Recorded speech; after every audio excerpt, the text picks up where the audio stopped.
क्या आप जानते हैं उस परम रहस्य को जिसने एक चरवाहे को ब्रह्मांड का स्वामी बना दिया, उस दिव्य शक्ति को जिसकी एक मुस्कान ने युगों का भाग्य बदल दिया। कल्पना कीजिए, एक जेल की अंधेरी कोठरी में जब क्रूरता अपने चरम पर थी, तब एक ऐसी दिव्य ज्योति का जन्म हुआ जिसने पूरे ब्रह्मांड को बदल दिया।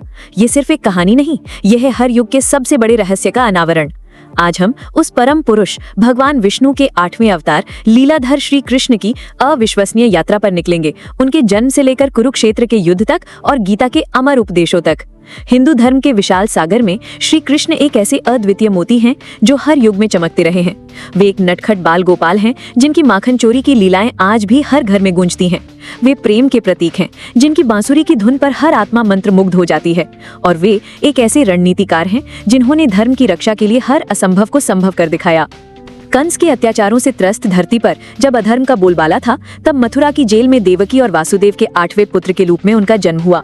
चमत्कारों की एक श्रृंखला के बीच वासुदेव उन्हें गोकुल में नंद बाबा और यशोदा मैया के पास छोड़ आए।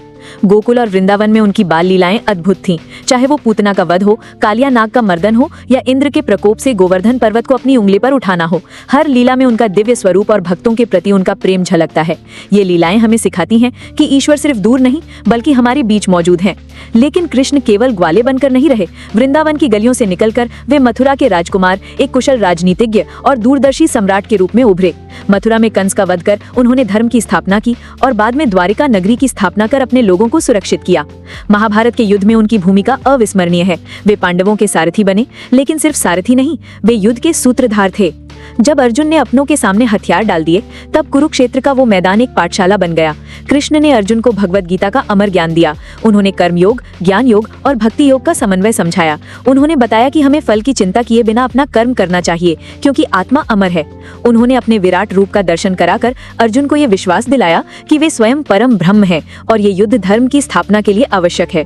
उनकी रणनीतियां, जो कभी कभी पारंपरिक युद्ध नीति से हटकर थी, वास्तव में धर्म की सूक्ष्म समझ पर आधारित थी। उनका एकमात्र उद्देश्य था अधर्म का नाश कर धर्म की अंतिम विजय सुनिश्चित करना, भले ही इसके लिए कठोर निर्णय लेने पड़े हों। श्री कृष्ण का जीवन हमें सिखाता है कि जीवन के हर क्षेत्र में, चाहे वो बचपन की मासूमियत हो, प्रेम की गहराई हो या युद्ध का मैदान हो, हम धर्म और नैतिकता का पालन कैसे करें। वे हमें सिखाते हैं कि ईश्वर को पाने के लिए सच्चा प्रेम और निस्वार्थ कर्म ही काफी है। श्री कृष्ण का जीवन हमें सिखाता है कि हर चुनौती में, हर रिश्ते में और हर कर्म में हम अपने भीतर के धर्म को जागृत कर अपने सर्वोच्च स्वरूप को प्राप्त कर सकते हैं। यह सिर्फ एक कहानी नहीं, यह है आपके अपने जीवन को बदलने का सूत्र है। तो संक्षेप में, भगवान श्री कृष्ण भगवान विष्णु के 8वें अवतार हैं, जिन्होंने अधर्म का नाश कर धर्म की स्थापना की। उनकी बाल लीलाएं, महाभारत में उनकी रणनीतिक भूमिका और भगवत गीता के उनके उपदेश हमें कर्म, ज्ञान और भक्ति के माध्यम से जीवन जीने का सही मार्ग दिखाते हैं। वे प्रेम, साहस और ज्ञान के प्रतीक हैं। तो देर किस बात की, अगर आप भी इस लीलाधर की अद्भुत यात्रा में खो गए हो तो इस वीडियो को फटाफट लाइक करें, अपने दोस्तों के साथ शेयर करें और हाँ, चैनल को सब्सक्राइब करना बिल्कुल न भूलें। और कमेंट्स में अपनी सबसे पसंदीदा कृष्ण लीला बताना मत भूलना। देखते हैं कौन सी लीला सबसे ज्यादा पसंद की जाती है। इस दिव्य कथा को आपके साथ साझा करके हम धन्य महसूस करते हैं। आशा है श्री कृष्ण का आशीर्वाद आप पर सदा बना रहे और आप भी अपने जीवन में धर्म के मार्ग पर चलते रहें। जय श्री कृष्ण। आज हम श्री कृष्ण की शख्सियत पर एक गहरी नज़र डाल रहे हैं। जो मुख्तलिफ ज़राए हैं हमारे पास, महाकाव्यों से लेकर जदीद मुबाहिसों तक, उनकी रोशनी में मकसद ये समझना है कि उन्हें कैसे पेश किया गया है। जी बिल्कुल, और हमारा मिशन है कि उनके मुख्तलिफ पहलू, वो बचपन की लीलाएं यानी इलाही खेल हों, महाभारत में उनका किरदार या फिर भगवत गीता की लाजवाल तालीमात, उन सब को समझें जैसा इन ज़राया में बताया गया है। तो शुरुआत उनकी पैदाइश से ही बहुत गैर मामूली है। कंस का खौफ था, देवकी और वासुदेव कैद में थे और फिर कृष्ण का मौजज़ाती तौर पर गोकुल पहुंचना। हाँ, ये सिर्फ पैदाइश की कहानी नहीं, ये तो जैसे जुल्म के सामने एक उम्मीद की किरण थी। सही। उनका बचपन, जिसे लीला कहा जाता है यानी इलाही खेल, उनकी अलूहियत को बहुत ही, आप कह सकते हैं, इंसानी और काबिल रिसाई अंदाज में पेश करता है। और उन लीलाओं में दो वाकयात तो बहुत ही मशहूर है।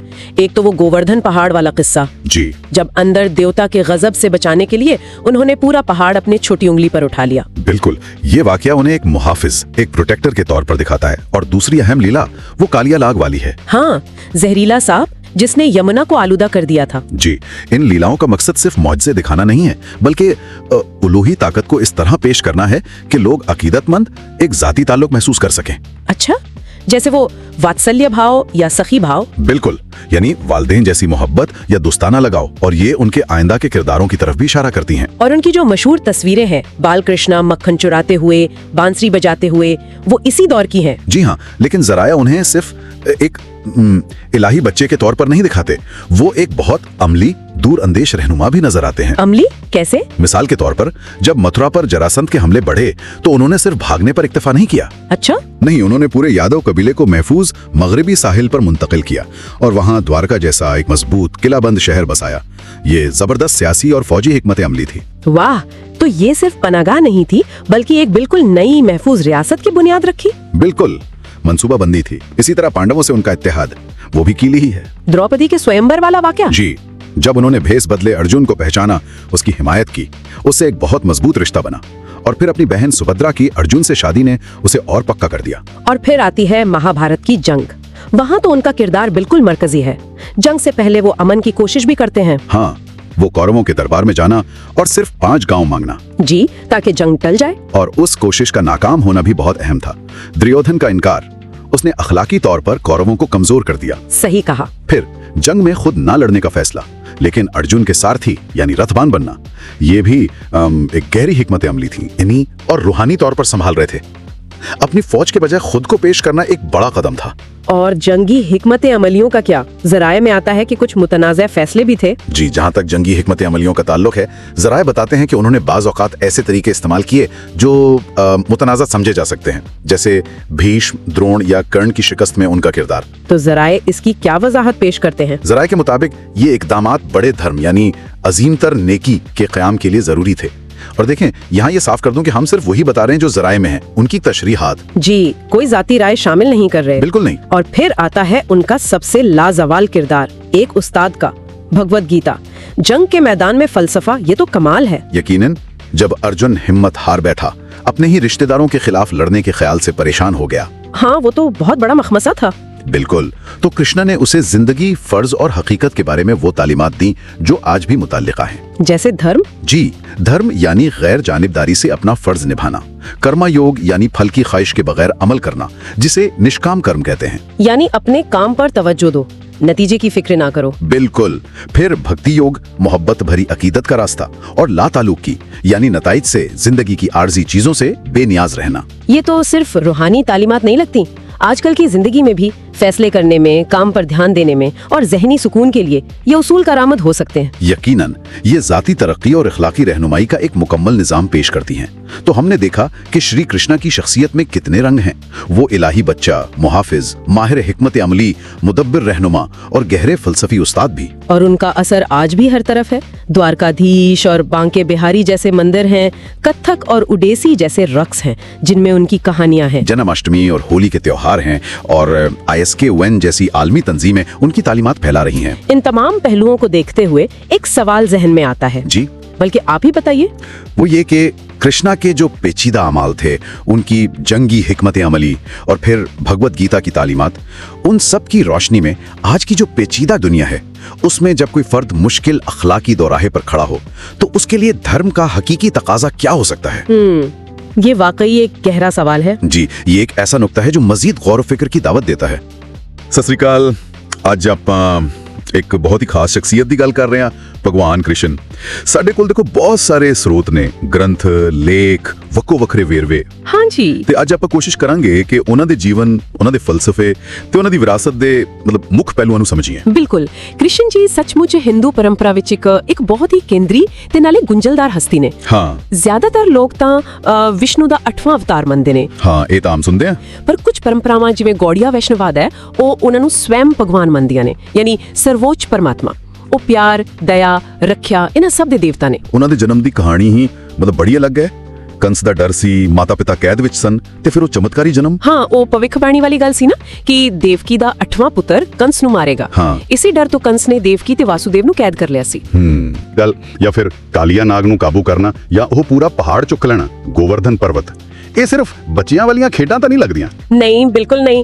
ਇਹ ਲੀਲਾਵਾਂ ਦੇਖੋ ਸਿਰਫ ਸ਼ਰਾਰਤਾਂ ਨਹੀਂ ਸਨ, ਇਹ ਉਹਨਾਂ ਦੇ ਬ੍ਰਹਮ ਸੁਭਾਅ ਨੂੰ ਦਰਸਾਉਂਦੀਆਂ ਨੇ, ਉਹਨਾਂ ਦੀ ਰੱਖਿਅਕ ਵਾਲੀ ਭੂਮਿਕਾ ਨੂੰ। ਜਿਵੇਂ ਮਾਖਣ ਚੋਰ ਵਾਲੀ ਲੀਲਾ, ਉਹ ਇੱਕ ਤਰ੍ਹਾਂ ਨਾਲ ਭਗਤ ਦੇ ਦਿਲ ਨੂੰ ਚੁਰਾਉਣ ਦੀ ਗੱਲ ਹੈ। ਅੱਛਾ, ਤੇ ਕਾਲੀਆ ਨਾਗ ਨੂੰ ਕਾਬੂ ਕਰਨਾ ਜਾਂ ਗੋਵਰਧਨ ਚੁੱਕਣਾ ਇਹ ਉਹਨਾਂ ਦੀ ਤਾਕਤ, ਲੋਕਾਂ ਦੀ ਰੱਖਿਆ ਕਰਨ ਦੀ ਸਮਰੱਥਾ ਤੇ ਇੰਦਰ ਵਰਗੇ ਦੇਵਤਾ ਦਾ ਹੰਕਾਰ ਤੋੜਨ ਦੀ ਨਿਸ਼ਾਨੀ ਹੈ। ਇਹਨਾਂ ਲੀਲਾਵਾਂ ਨਾਲ ਪਰਮਾਤਮਾ ਦਾ ਸੰਕਲਪ ਜ਼ਿਆਦਾ ਆਪਣੇ ਜਿਹਾ ਲੱਗਦਾ ਹੈ, ਪਹੁੰਚ ਵਿੱਚ ਲੱਗਦਾ ਹੈ। ਤੇ ਫਿਰ ਰਾਧਾ ਜੀ ਨਾਲ ਪ੍ਰੇਮ ਤੇ ਗੋਪੀਆਂ ਨਾਲ ਉਹਨਾਂ ਦੀ ਰਾਸ ਲੀਲਾ, ਉਸ ਬਾਰੇ ਤਾਂ ਬਹੁਤ ਕੁਝ ਲਿਖਿਆ ਤੇ ਗਾਇਆ ਜਾਂਦਾ ਹੈ। ਹਾਂਜੀ, ਰਾਧਾ ਨਾਲ ਪ੍ਰੇਮ ਤੇ ਗੋਪੀਆਂ ਨਾਲ ਜਿਹੜੀ ਰਾਸ ਲੀਲਾ ਹੈ ਉਸ ਨੂੰ ਅਕਸਰ ਅਧਿਆਤਮਿਕ ਤੌਰ ਤੇ ਦੇਖਿਆ ਜਾਂਦਾ ਹੈ, ਇੱਕ ਰੂਪਕ ਵਾਂਗ। ਰੂਪਕ ਕਿਸ ਤਰ੍ਹਾਂ? ਇਹ ਜੀਵਾਤਮਾ ਯਾਨੀ ਸਾਡੀ ਆਤਮਾ ਦੀ ਪਰਮਾਤਮਾ ਨਾਲ ਮਿਲਣ ਦੀ ਜਿਹੜੀ ਡੂੰਗੀ ਤਾਂਗ ਹੁੰਦੀ ਹੈ ਨਾ, ਉਸ ਦਾ ਪ੍ਰਤੀਕ ਹੈ। ਇਹ ਭਗਤੀ ਦਾ ਸਿਖਰ ਹੈ ਜਿੱਥੇ ਸ਼ਰਧਾਲੂ ਦਾ ਪ੍ਰੇਮ ਬਿਨਾਂ ਕਿਸੇ ਰੁਕਾਵਟ ਦੇ ਪਰਮਾਤਮਾ ਤੱਕ ਪਹੁੰਚਦਾ ਹੈ। ਸਮਝ ਗਿਆ। ਫਿਰ ਉਹ ਗੋਕੁਲ, ਮਥੁਰਾ ਇਹ ਸਭ ਛੱਡ ਕੇ ਦਵਾਰਕਾ ਕਿਉਂ ਚਲੇ ਗਏ? ਇੰਨਾ ਵੱਡਾ ਸ਼ਹਿਰ ਵਸਾਉਣਾ, ਉਹ ਵੀ ਸਮੁੰਦਰ ਕੰਢੇ, ਇਹ ਬਦਲਾ ਕਿਉਂ? ਦੇਖੋ, ਇਹ ਇੱਕ ਰਣਨੀਤਿਕ ਕਦਮ ਸੀ। ਪਤਾ ਕੀ ਗੱਲ ਸੀ, ਕੰਸ ਦਾ ਜਿਹੜਾ ਸੌਰਾ ਸੀ ਜਰਾਸੰਧ, ਉਹ ਵਾਰ-ਵਾਰ ਮਥੁਰਾ ਤੇ ਹਮਲੇ ਕਰ ਰਿਹਾ ਸੀ। ਅੱਛਾ, ਕੰਸ ਦੇ ਮਰਨ ਤੋਂ ਬਾਅਦ ਵੀ? ਹਾਂਜੀ, ਤਾਂ ਮਥੁਰਾ ਯਾਦਵਾਂ ਲਈ ਸੁਰੱਖਿਅਤ ਨਹੀਂ ਰਹੀ ਸੀ। ਇਸ ਲਈ ਕ੍ਰਿਸ਼ਨ ਜੀ ਆਪਣੇ ਸਾਰੇ ਲੋਕਾਂ ਨੂੰ ਪੱਛਮੀ ਤੱਟ ਤੇ ਲੈ ਗਏ ਤੇ ਉੱਥੇ ਦਵਾਰਕਾ ਵਸਾਈ। ਇੱਕ ਮਜ਼ਬੂਤ ਟਾਪੂ ਕਿਲਾ ਸੀ ਉਹ। ਇਹ ਉਹਨਾਂ ਦੀ ਪ੍ਰੈਕਟੀਕਲ ਲੀਡਰਸ਼ਿਪ ਤੇ ਸੂਝ-ਬੂਝ ਨੂੰ ਦਰਸਾਉਂਦਾ ਹੈ। ਇਸ ਤੋਂ ਸੱਚੀ ਪਤਾ ਲੱਗਦਾ ਹੈ ਕਿ ਉਹ ਸਿਰਫ ਅਧਿਆਤਮਿਕ ਗੁਰੂ ਹੀ ਨਹੀਂ ਸਨ, ਸਗੋਂ ਇੱਕ ਬਹੁਤ ਕਾਬਿਲ ਰਾਜਾ ਤੇ ਸੈਨਾਪਤੀ ਵੀ ਸਨ। ਤੇ ਸ਼ਾਇਦ ਇਸੇ ਲੀਡਰਸ਼ਿਪ ਕਰਕੇ ਉਹਨਾਂ ਦੀ ਭੂਮਿਕਾ ਇੰਨੀ ਅਹਿਮ ਰਹੀ। ਬਿਲਕੁਲ ਸਹੀ ਕਿਹਾ। ਮਹਾਭਾਰਤ ਵਿੱਚ ਤਾਂ ਉਹ ਪਾਂਡਵਾਂ ਦੇ ਸਭ ਕੁਝ ਸਨ, ਸਲਾਹਕਾਰ, ਦੋਸਤ, ਰਾਹ ਦੱਸਣ ਵਾਲੇ। ਖਾਸ ਕਰਕੇ ਅਰਜੁਨ ਨਾਲ ਉਹਨਾਂ ਦੀ ਦੋਸਤੀ ਬਹੁਤ ਡੂੰਗੀ ਸੀ। ਹਾਂ, ਉਹਨਾਂ ਨੇ ਤਾਂ ਯੁੱਧ ਰੋਕਣ ਦੀ ਕੋਸ਼ਿਸ਼ ਵੀ ਕੀਤੀ ਸੀ, ਹਨਾ? ਸ਼ਾਂਤੀ ਦੂਤ ਬਣ ਕੇ ਗਏ ਸੀ ਹਸਤਿਨਾਪੁਰ। ਹਾਂਜੀ, ਗਏ ਸਨ। ਸਿਰਫ 5 ਪਿੰਡ ਮੰਗੇ ਸੀ ਪਾਂਡਵਾਂ ਲਈ, ਪਰ ਦੁਰਯੋਧਨ ਨੇ ਸੋਏ ਦੀ ਨੋਕ ਜਿੰਨੀ ਜ਼ਮੀਨ ਦੇਣ ਤੋਂ ਵੀ ਨਾ ਕਰ ਦਿੱਤੀ। ਇਸ ਨਾਲ ਕੌਰਵਾਂ ਦਾ ਜਿਹੜਾ ਹੰਕਾਰ ਤੇ ਅਨਿਆਂ ਸੀ, ਉਹ ਸਾਹਮਣੇ ਆ ਗਿਆ। ਤੇ ਯੁੱਧ ਵਿੱਚ ਉਹਨਾਂ ਨੇ ਆਪ ਹਥਿਆਰ ਨਹੀਂ ਚੁੱਕੇ, ਸਿਰਫ ਅਰਜੁਨ ਦੇ ਸਾਰਥੀ ਬਣੇ। ਪਰ ਫਿਰ ਵੀ ਕਹਿੰਦੇ ਨੇ ਕਿ ਜਿੱਤ ਤਾਂ ਉਹਨਾਂ ਦੀ ਹੀ ਰਣਨੀਤੀ ਨਾਲ ਹੋਈ। ਹਾਂ, ਇਹ ਗੱਲ ਬਿਲਕੁਲ ਠੀਕ ਹੈ। ਭਾਵੇਂ ਉਹ ਆਪ ਨਹੀਂ ਲੜੇ, ਪਰ ਉਹਨਾਂ ਦੀਆਂ ਬਣਾਈਆਂ ਯੋਜਨਾਵਾਂ ਹੀ ਫੈਸਲਾਕੁੰਨ ਸਾਬਿਤ ਹੋਈਆਂ। ਕੁਝ ਰਣਨੀਤੀਆਂ ਜਿਵੇਂ ਭੀਸ਼ਮ ਪਿਤਾਮਾ ਜਾਂ ਗੁਰੂ ਦ੍ਰੋਣ ਨੂੰ ਹਰਾਉਣ ਦੇ ਜਿਹੜੇ ਤਰੀਕੇ ਸਨ, ਉਹ ਉਸ ਵੇਲੇ ਦੇ ਯੁੱਧ ਨਿਯਮਾਂ ਦੇ ਹਿਸਾਬ ਨਾਲ ਠੀਕ ਨਹੀਂ ਮੰਨੇ ਜਾਂਦੇ। ਇਸ ਤੇ ਤਾਂ ਫਿਰ ਬਹਿਸ ਹੁੰਦੀ ਹੋਵੇਗੀ। ਬਹੁਤ ਜ਼ਿਆਦਾ। ਕੁਝ ਵਿਦਵਾਨ ਕਹਿੰਦੇ ਨੇ ਕਿ ਇਹ ਧਰਮ ਦੀ ਸਥਾਪਨਾ ਲਈ ਵੱਡੀ ਚੰਗਿਆਈ ਲਈ ਜ਼ਰੂਰੀ ਅਧਰਮ ਸੀ, ਕਿ ਕਈ ਵਾਰ ਵੱਡੇ ਮਕਸਦ ਲਈ ਨਿਯਮ ਤੋੜਨੇ ਪੈਂਦੇ ਨੇ। ਜਦਕਿ ਦੂਸਰੇ ਇਹ ਮੰਨਦੇ ਨੇ ਕਿ ਪਰਮਾਤਮਾ ਤਾਂ ਕਰਮ ਦੇ ਨਿਯਮਾਂ ਤੋਂ ਉੱਪਰ ਨੇ, ਉਹਨਾਂ ਤੇ ਮਨੁੱਖੀ ਨੈਤਿਕਤਾ ਦੇ ਮਾਪਦੰਡ ਲਾਗੂ ਹੀ ਨਹੀਂ ਹੁੰਦੇ। ਇਹ ਵਾਕਈ ਸੋਚਣ ਵਾਲੀ ਗੱਲ ਹੈ। ਪਰ ਇਸੇ ਯੁੱਧ ਦੇ ਮੈਦਾਨ 'ਚ ਜਦੋਂ ਅਰਜੁਨ ਬਹੁਤ ਦੁਵਿਧਾ ਵਿੱਚ ਸੀ, ਉਦੋਂ ਕ੍ਰਿਸ਼ਨ ਜੀ ਨੇ ਉਹ ਉਪਦੇਸ਼ ਦਿੱਤਾ ਜੋ ਅੱਜ ਭਗਵਦ ਗੀਤਾ ਵਜੋਂ ਜਾਣਿਆ ਜਾਂਦਾ ਹੈ। ਹਾਂਜੀ, ਬਿਲਕੁਲ। ਜਦੋਂ ਅਰਜੁਨ ਆਪਣੇ ਹੀ ਰਿਸ਼ਤੇਦਾਰਾਂ, ਆਪਣੇ ਗੁਰੂਆਂ ਖਿਲਾਫ ਲੜਨ ਤੋਂ ਘਬਰਾ ਰਿਹਾ ਸੀ। ਗੀਤਾ ਦੇਖੋ 3 ਮੁੱਖ ਰਸਤੇ ਦੱਸਦੀ ਹੈ। ਕਰਮ ਯੋਗ ਯਾਨੀ ਕੰਮ ਕਰਨਾ, ਹਾਂ, ਪਰ ਫਲ ਦੀ ਇੱਛਾ ਤੋਂ ਬਿਨਾ ਆਪਣਾ ਫਰਜ਼ ਨਿਭਾਣਾ। ਫਿਰ ਗਿਆਨ ਯੋਗ, ਆਤਮਾ ਕੀ ਹੈ, ਸਰੀਰ ਕੀ ਹੈ, ਇਸ ਭੇਦ ਨੂੰ ਸਮਝਣਾ। ਤੇ ਤੀਜਾ ਭਗਤੀ ਯੋਗ, ਪਰਮਾਤਮਾ ਪ੍ਰਤੀ ਪੂਰਾ ਪਿਆਰ ਤੇ ਸਮਰਪਣ। ਤਿੰਨੇ ਰਸਤੇ ਮਿਲਾ ਕੇ ਇੱਕ ਪੂਰਾ ਜੀਵਨ ਦਰਸ਼ਨ ਦਿੰਦੀ ਹੈ ਗੀਤਾ। ਬਿਲਕੁਲ। ਗੀਤਾ ਦਾ ਸਾਰ ਇਹੀ ਹੈ ਕਿ ਅਧਿਆਤਮਿਕਤਾ ਸਿਰਫ ਜੰਗਲਾਂ 'ਚ ਜਾਣ ਵਾਲਿਆਂ ਲਈ ਨਹੀਂ ਹੈ। ਦੁਨੀਆ ਵਿੱਚ ਰਹਿੰਦਿਆਂ ਹੋਇਆਂ ਆਪਣਾ ਕੰਮ ਕਰਦੇ ਹੋਏ ਸਹੀ ਗਿਆਨ ਨਾਲ ਤੇ ਰੱਬ ਨੂੰ ਸਮਰਪਿਤ ਹੋ ਕੇ ਮੁਕਤੀ ਪਾਈ ਜਾ ਸਕਦੀ ਹੈ। ਕ੍ਰਿਸ਼ਨ ਜੀ ਦਾ ਅਸਰ ਸਿਰਫ ਗ੍ਰੰਥਾਂ ਤੱਕ ਨਹੀਂ ਹੈ, ਸਾਡੇ ਸੱਭਿਆਚਾਰ ਵਿੱਚ ਤਾਂ ਉਹ ਹਰ ਪਾਸੇ ਨਜ਼ਰ ਆਉਂਦੇ ਨੇ। ਯਕੀਨਨ। ਭਾਰਤ ਦੇ ਜਿੰਨੇ ਵੀ ਸ਼ਾਸਤਰੀ ਨਾਚ ਨੇ, ਕਥਕਲੀ, ਭਰਤਨਾਟਿਅਮ, ਉਡੀਸੀ, ਸਭ ਵਿੱਚ ਕ੍ਰਿਸ਼ਨ ਲੀਲਾਵਾਂ ਦਿਖਾਈਆਂ ਜਾਂਦੀਆਂ ਨੇ।